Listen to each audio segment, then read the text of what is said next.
Hola, Emmanuel Faith. Good morning, church.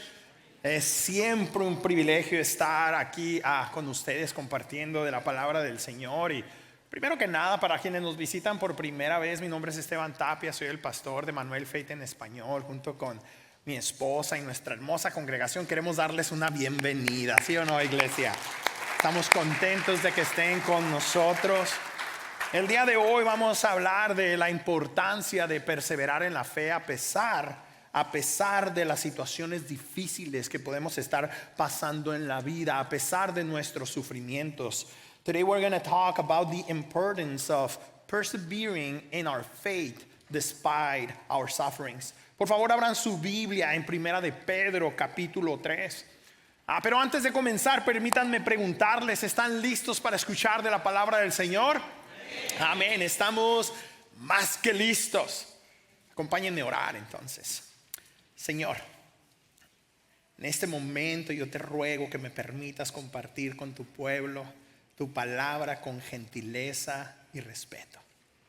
Permite, Señor, que tu palabra nos nutra y nos permita, Señor, crecer en la fe al grado que podamos perseverar a pesar de cualquier circunstancia difícil en la que estemos. En el nombre de Jesús oramos. Amén. Amén. Por más de 2000 años, la iglesia se ha desarrollado y ha crecido en medio de culturas hostiles al reino de Dios. Sin embargo, los seguidores de Jesús nunca han dejado de ser proactivos en su misión de guiar a las personas a Él. Esto desde luego no ha sido nada fácil. De hecho, el pasaje que estamos a punto de estudiar fue escrito originalmente por el apóstol Pedro a un grupo de seguidores de Jesús que estaban siendo constantemente perseguidos y por lo tanto estaban esparcidos a través de todo el imperio romano. Y en un intento de querer animarlos, el apóstol Pedro les recuerda que ellos ya tienen una herencia incorruptible en Cristo Jesús y les alienta a perseverar a pesar de las injusticias que ellos estaban experimentando en su contra. El problema es que perseverar en la fe no es fácil, y menos cuando estamos pasando por situaciones difíciles. Somos todos muy diferentes y a lo mejor en esta audiencia tenemos la clase de personas que en el primer instante en el que experimentan aflicción se derrumban con gran facilidad. Somos como las cabras miotónicas. ¿Saben cuáles son esas? Las cabras que cuando se asustan se desmayan. El problema con este tipo de cabras es que los agricultores o las personas ganaderas que las tienen para que cuando venga un lobo o un oso a quererse comer a una oveja, al que van a terminar comiéndose es a la cabra miotónica que se desmaya y cae. Ahora otros, por otro lado, somos muy aguerridos y nos orgullecemos de enfrentar las circunstancias con mucha firmeza. Sin embargo, la gran mayoría estamos en un punto intermedio. Estamos enfrentando la incertidumbre con un poco de fe. We're facing our uncertainty with a little faith. Lo lindo es que aún en medio de nuestra incertidumbre, Dios nos quiere usar. Even in the midst of our uncertainty, God wants to use us. Pues Él nos ha llamado a ser agentes de bien para esta generación. Y para eso tenemos que estar siempre preparados, always prepared. Por casi 10 años, Yemima y yo tuvimos la oportunidad de dirigir a un grupo de jovencitos de 8 a 17 años de edad cuando estábamos nosotros en nuestra iglesia en Tijuana. Y a este grupo de niños los discipulábamos como parte de un programa que se llamaba Exploradores del Rey. El lema de nuestro grupo era preparados Les preguntaba yo a los exploradores, el lema del explorador es, y ellos decían preparados. Y luego yo les preguntaba, ¿preparados para qué? Preparados para cualquier contingencia. ¿Cómo la ven? Preparados para lo que venga, preparados para trabajar, servir, obedecer, adorar y vivir. Mis hermanos, nosotros también tenemos que estar preparados para enfrentar cualquier situación. Tú y yo tenemos que estar listos en todo tiempo para enfrentar cualquier circunstancia. Pues de hecho el Señor Jesucristo mismo predijo en Juan 16:33, en este mundo ustedes van a afrontar aflicciones, pero confíen, yo he vencido al mundo. Confíen, yo he vencido al mundo. Anímense. In this world you will have trouble, but take heart.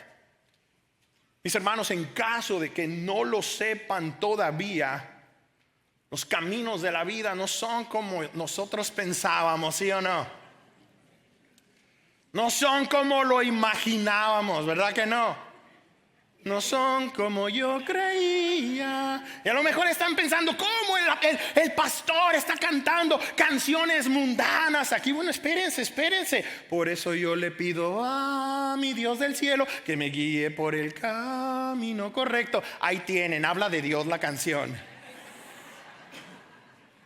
Pero la verdad es que las cosas no suceden como nosotros hubiésemos querido que sucedieran.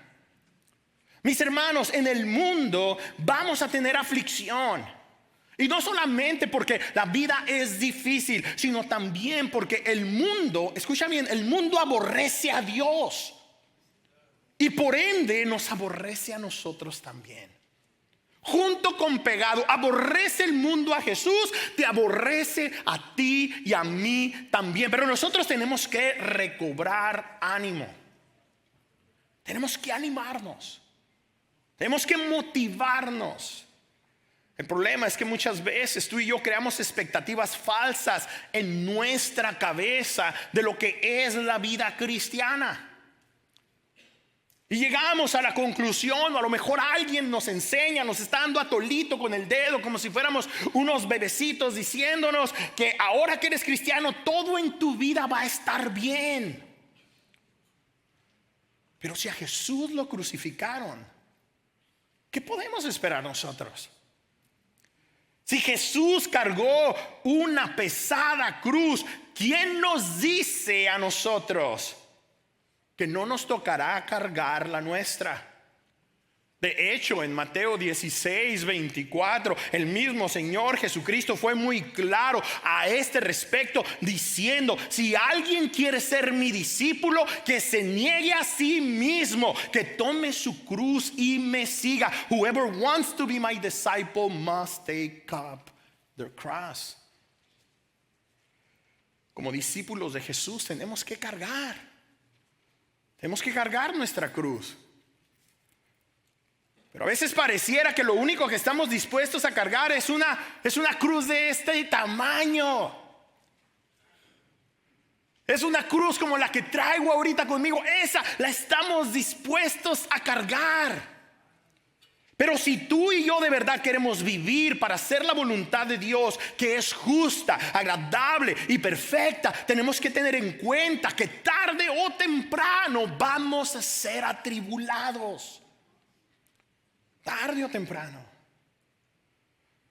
Y ese sufrimiento no nos debe de detener.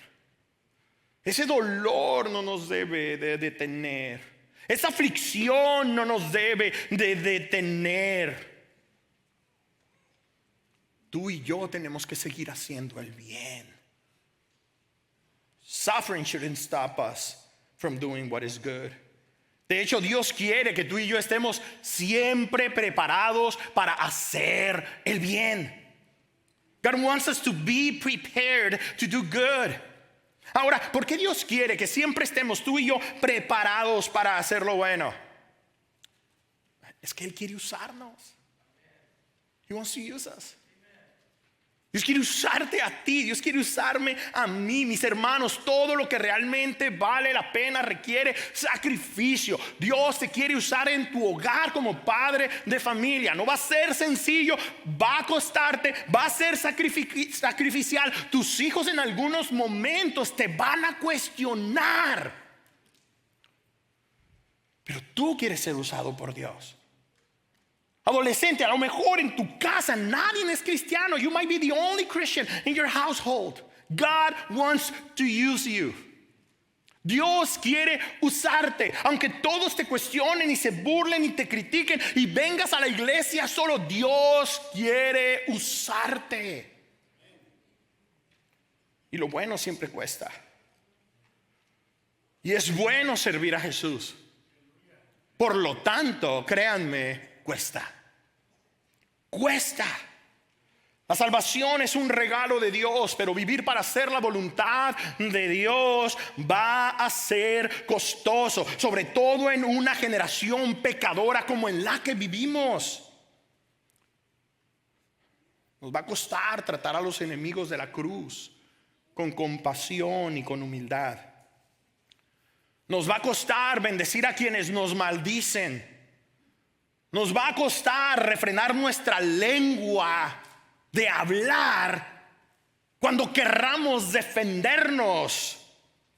Nos va a costar creer que la justicia le pertenece al Señor y que lo único que nos toca a ti y a mí hacer, lo único es el bien. Mis hermanos, nos va a costar. It's going to cost us.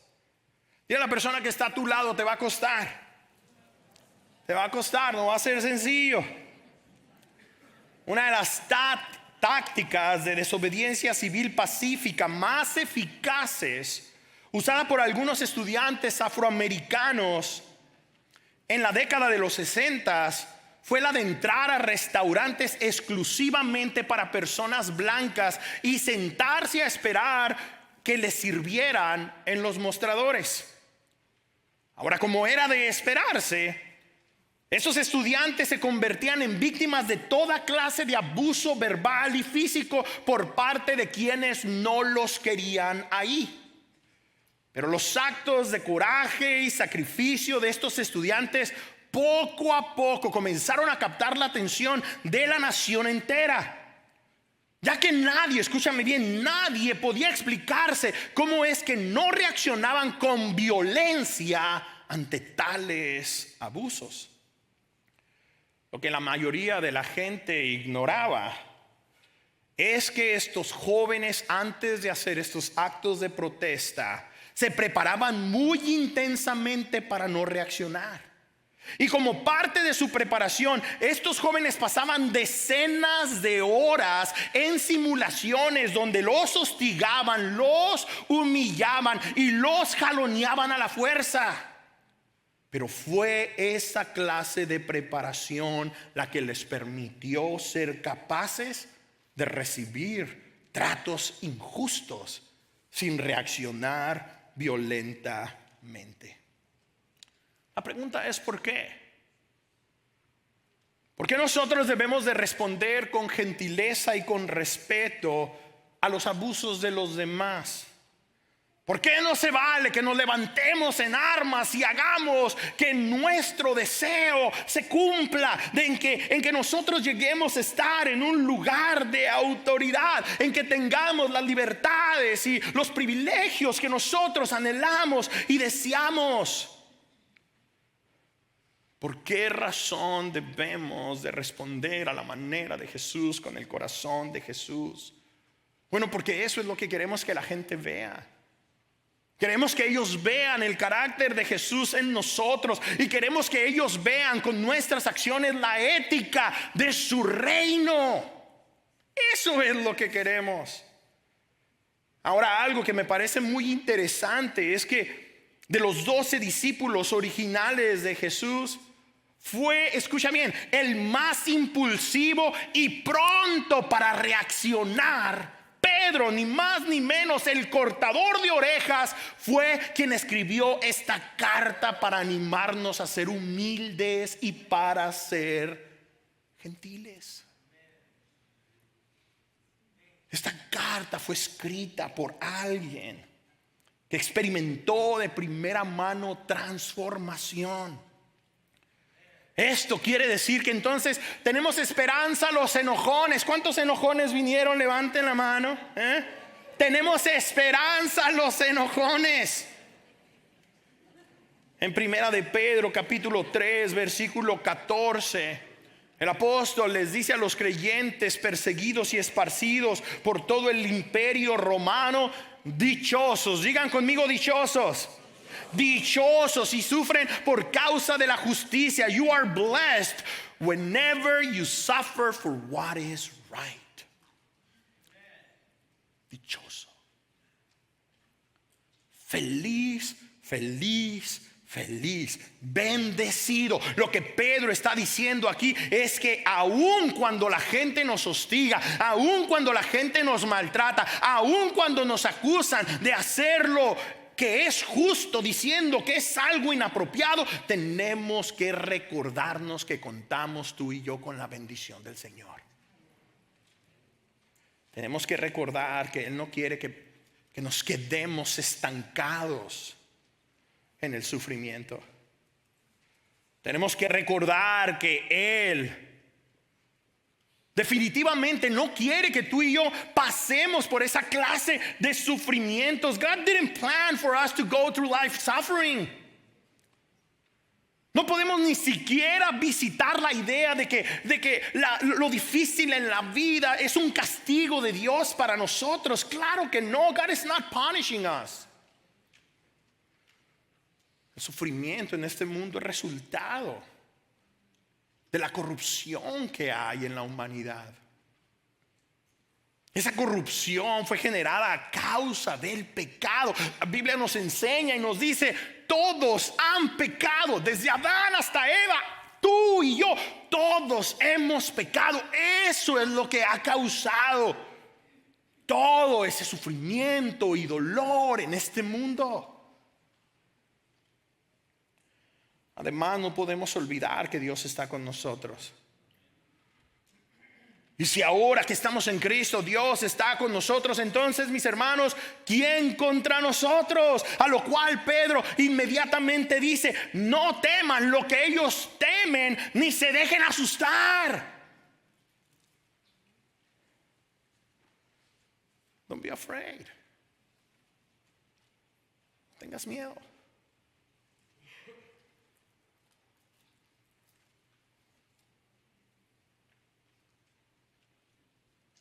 Y a la persona que está a tu lado: no te dejes asustar.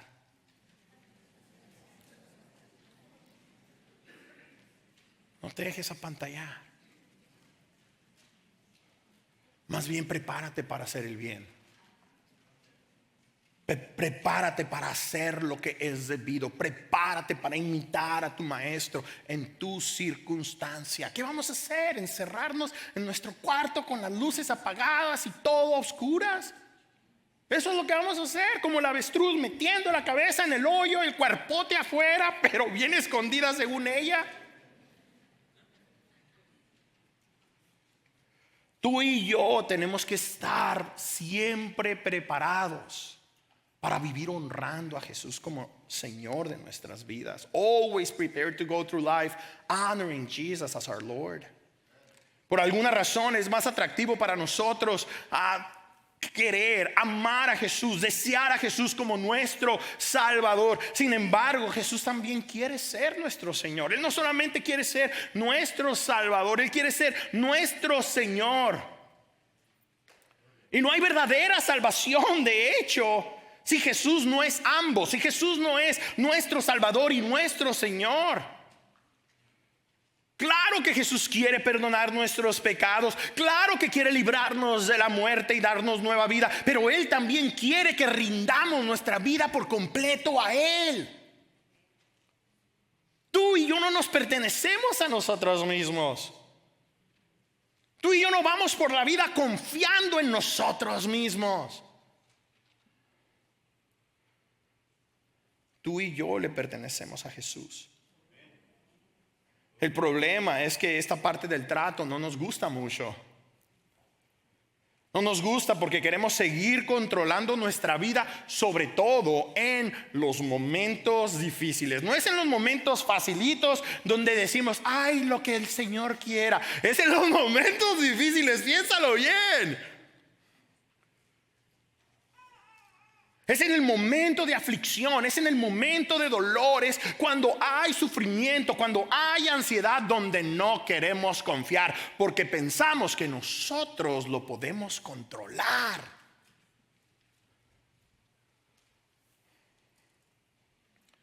Es en nuestra desesperación donde nos cuesta confiar en Dios. Por eso el apóstol Pedro nos recuerda, no teman. No teman, más bien honren en su corazón a Cristo como Señor. Honor Christ as Lord in your hearts. Mis hermanos, tú y yo honramos a Jesús cuando confiamos en Él. Si en algún momento te has preguntado cómo yo puedo honrar a Jesús, esta es una de las mejores maneras como podemos honrar al Señor, cuando confiamos en Él. Permítanme preguntarles entonces, ¿en qué área de su vida necesitan confiar en el Señor? ¿Qué es lo que estás pasando? ¿Cuál es la situación? ¿Cuál es el dolor? ¿Cuál es la aflicción? ¿Cuál es el área? ¿Cuál es el lugar en donde necesitas empezar a pedirle al Señor que intervenga para que te permita confiar en Él? Esa es, sin lugar a dudas, parte esencial de nuestra preparación. Ya que cuando estamos preocupados no podemos pensar en nadie más que en nosotros. La persona preocupada, la persona ansiosa no está pensando en nadie. La persona deprimida no está pensando en nadie más. Nadie más le interesa más que él o ella. Y en algunas ocasiones van a usar excusas que van a parecer como que en realidad están pensando en otras personas, diciendo, ay, es que mis hijos, es que mis hijas, no, porque tú sabes que no hay mayor regalo que les puedas dar a tus hijos que confiar en Dios, que estar sereno, moreno, que estar tranquilo, confiando en el Señor. No hay nada mejor que puedas hacer que poderlos amar, que poderlos respetar, que poderlos atender, confiada en el Señor.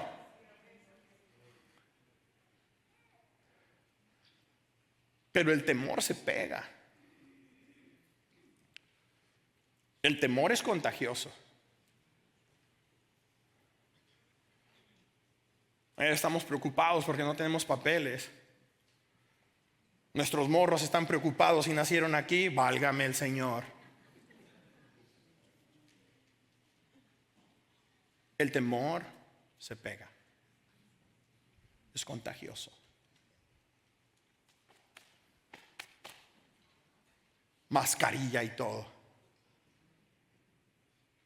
No podemos nosotros permitir que el temor nos robe el gozo, nos robe el enfoque, nos robe la misión. Cuando estamos preocupados, todo se trata de nosotros.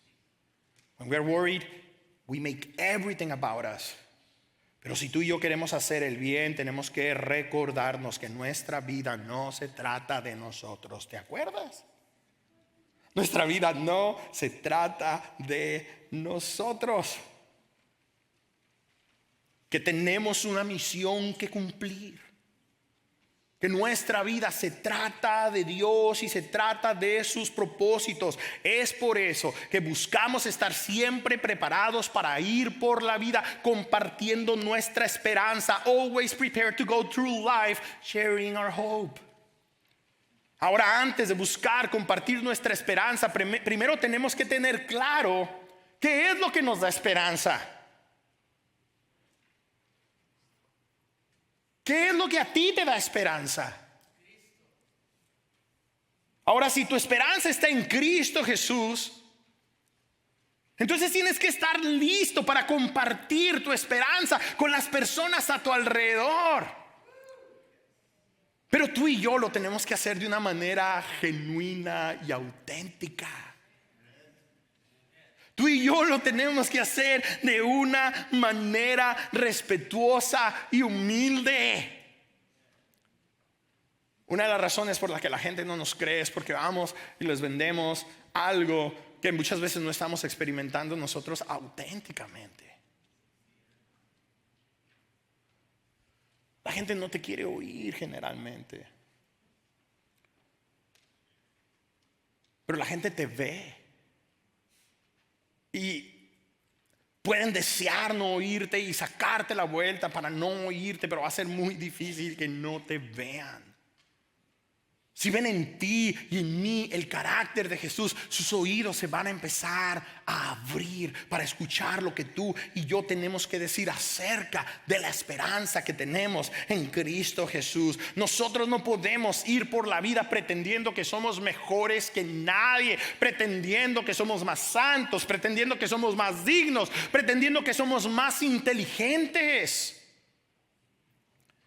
Mira lo que dice Pedro en el versículo 15: estén siempre preparados para responder a todo el que pida razón de la esperanza que hay en ustedes, pero háganlo, dice, con gentileza y respeto. Always be prepared to give the reason for your hope,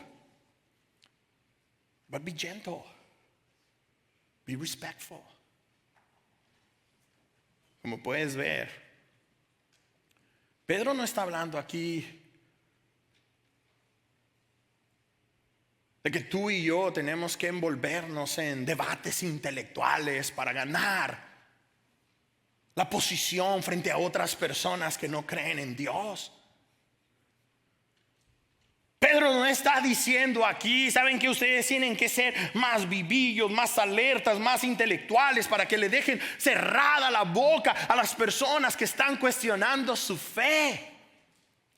Pedro no está diciendo aquí agarren el altavoz y empiecen a gritar a toda la gente que se van directo al infierno, que no tienen esperanza. Pedro no está diciendo eso. Pedro está diciendo, miren, la manera como ustedes viven, así como viven gentil y respetuosamente, aún en medio de esta persecución, aún estando dispersados, aún viviendo ahora como inmigrantes en tierra ajena, aún siendo despojados de todo lo que ustedes tienen, aún con hambre, aún con frío, aún con sed, cuando alguien te mire y te pregunte: ¿por qué, si lo que quiero es tu ruina, tú buscas mi bien? ¿Por qué, si lo que siento hacia ti es odio, me amas? ¿Cómo es posible que, a pesar de que no quisiera que existieras en este planeta, y lo único que sale de tu boca para mí son bendiciones?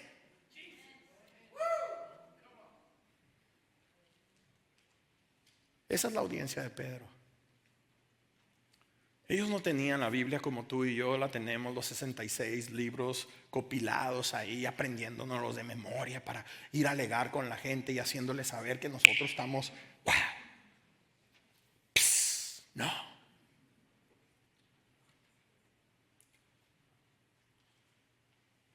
El Señor quiere que tú y yo seamos una Biblia abierta, que la gente pueda ver en ti y en mí, que a pesar de las circunstancias, a pesar del cáncer, a pesar de la escasez, a pesar de las calumnias, a pesar de las mentiras en nuestra contra, a pesar de todo eso, nosotros estamos confiando en el Señor porque tenemos esperanza. Tenemos esperanza. Recuerda, esta es la obra de Dios, no la nuestra. El trabajo de convencer a las personas es el trabajo de Dios Espíritu, no nuestro trabajo.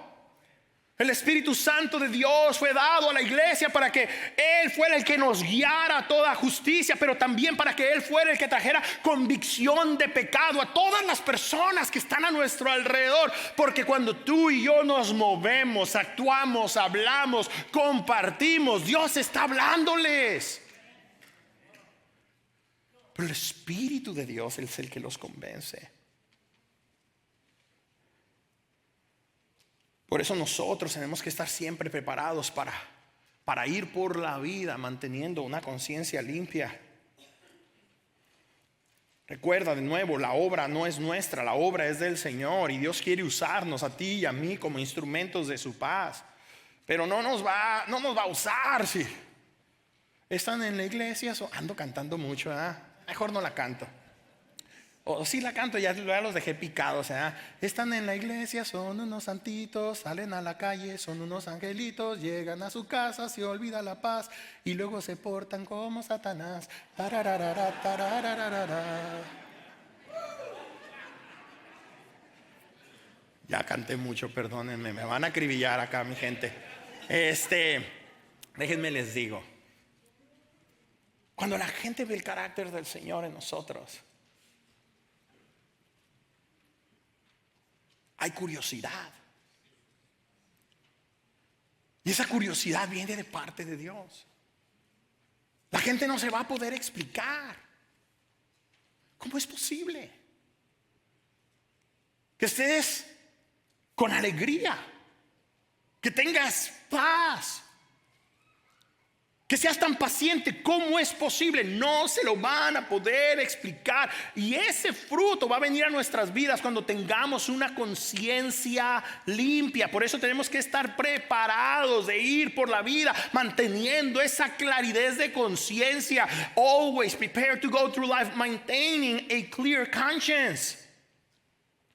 Ahora, ¿por qué es tan importante mantener nuestra conciencia limpia? Porque no hay mejor defensa frente a los ataques injustos de los enemigos del Señor que un buen testimonio. No hay nada más importante.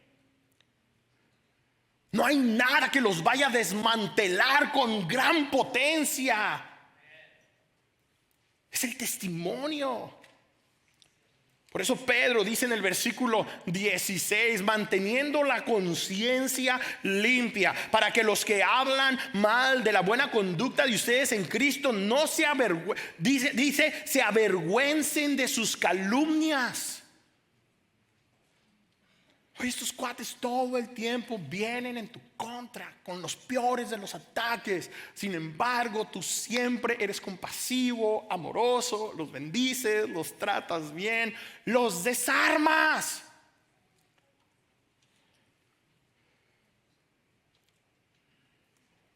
El asunto es que una conciencia clara es el resultado de confrontar la realidad del pecado. A clear conscience is the result of confronting the reality of our sin. Las escrituras son muy explícitas. Todos hemos pecado y por lo tanto estamos completamente apartados de Dios. Esa es la primera verdad que tenemos que reconocer con respecto a nuestro pecado. Ahora el asunto es que una vez que aceptamos a Cristo Jesús como nuestro Salvador, como aquel que pagó en la cruz por nuestros pecados y que somos perdonados, todavía si seguimos vivos en este mundo seguimos pecando. Y el pecado que cometemos, y escúchame por favor con atención, el pecado que otros cometen en nuestra contra, el pecado además que está a nuestro alrededor, ese pecado también nos afecta.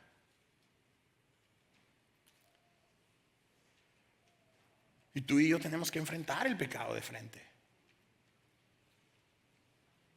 Tú y yo tenemos que ser honestos con qué es lo que nos ha herido. Porque no nacimos enojones, a lo mejor berrinchuditos. Lloroncito el bebé, ya se dio cuenta que cuando llora es la mamila pero no nacimos enojones. No nacimos calumniadores. No nacimos abusivos. No nacimos mal hablados. Algo pasó. Algo nos hicieron. Algo nos dañó. Y ahora vamos repartiendo lo mismo que recibimos por todos lados. Eso también lo tenemos que reconocer. Y tenemos que traerlo delante del Señor. Eso que vemos, oímos. Eso que nos llama la atención y nos tienta. Tenemos que traerlo a los pies de la cruz, el pecado a nuestro alrededor, viviendo en una cultura, en una sociedad que está alejada de Dios. Eso también nos impacta, lo que ves, lo que escuchas. Pero tú y yo tenemos que estar enfocados. No podemos tú y yo ir por el mundo enfrentando el pecado de otra manera que no sea de una manera honorable, y tratando aún aquellos que están en nuestra contra con gentileza y humildad. Porque no queremos tú y yo reaccionar a los ataques de los demás. No queremos reaccionar al comportamiento de los demás. Versículo 17. Si es la voluntad de Dios, es preferible sufrir por hacer el bien que por hacer el mal. Ahí tienes. Saben, mis amigos, mis amigas, en este mundo vamos a sufrir, seamos cristianos o no. Y digo, ya que estamos en esto, si nos va a tocar sufrir, es mejor sufrir haciendo lo bueno y no lo malo. Es mejor aún nuestras luchas personales, es mejor aún nuestros conflictos matrimoniales, es mejor aún las enemistades dentro de nuestra familia, vivirlas para honrar al Señor, en lugar de quererlas controlar nosotros y de querer nosotros cambiar la situación. Mis hermanos, la voluntad de Dios para nosotros es que vivamos para hacer el bien. No se cansen de hacer el bien. A su tiempo van a cegar si no desmayan. No se cansen de hacer el bien. God's will for us is that we do good. El sufrimiento y la humillación que experimentaban los estudiantes afroamericanos en la década de los 60 al protestar en restaurantes exclusivos para personas blancas era muy real y era definitivamente muy cruel. Pero estos estudiantes tenían una visión muy grande. Ellos estaban dispuestos a sufrir por el bien de las futuras generaciones de personas de color en este país y alrededor del mundo. Esta visión, junto con su admirable manera gentil de protestar ante las injusticias civiles que experimentaban en este país, pronto, muy pronto, empezó a despertar a la juventud de esta nación. Y no tomó mucho para que miles de estudiantes blancos de todo el país se unieran también a las protestas pacíficas, las cuales eventualmente resultaron en la legislación que puso fin a la segregación racial en los Estados Unidos. El temor se pega. El pecado es infeccioso. Cuando tú haces el bien, créemelo, no va a haber tantísimos que van a decir yo también lo voy a hacer. Pero uno más, tu hijo, tu hija, tu nieto, tu nieta, tu comadre, tu compadre, qué sé yo, uno más, uno a la vez.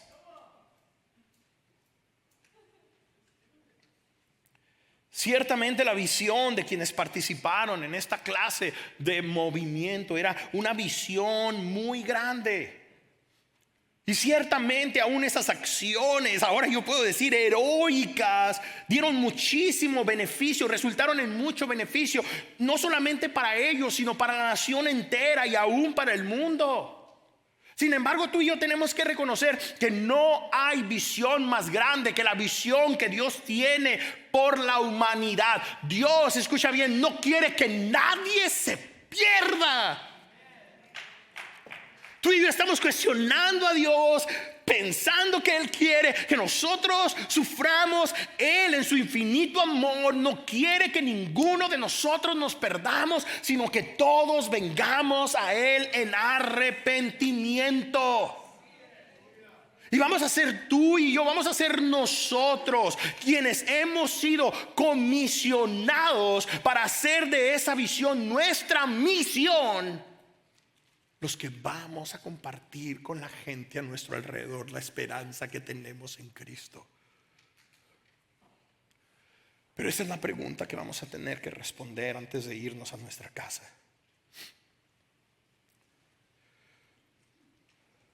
¿Estamos listos para ser más proactivos en nuestra misión de apuntar a las personas al Rey Jesús a pesar de nuestras circunstancias?